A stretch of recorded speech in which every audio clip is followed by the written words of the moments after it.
ఇప్పుడు నేనెవరిని? పోతురాజు మనమణ్ణి, నరసింహం కొడుకుని.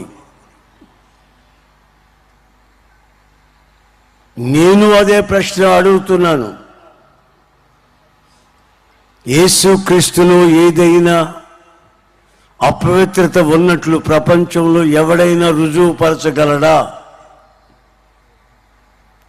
రుజువుపరచలేడు. అందరూ అన్ని కోణాలలో ప్రయత్నించారు,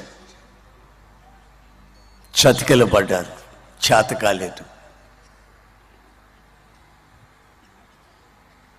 అయినా పగబట్టిన వాళ్ళై ఆయన్ని సిలువలో వేసి చంపారు. ఆయన ముందే చెప్పాడు, నేను సిలువలో వేలాడి చనిపోతాను, మరలా 3వ రోజు లేస్తాను అని. ఆయన అంగీకరించిన విషయమే అది.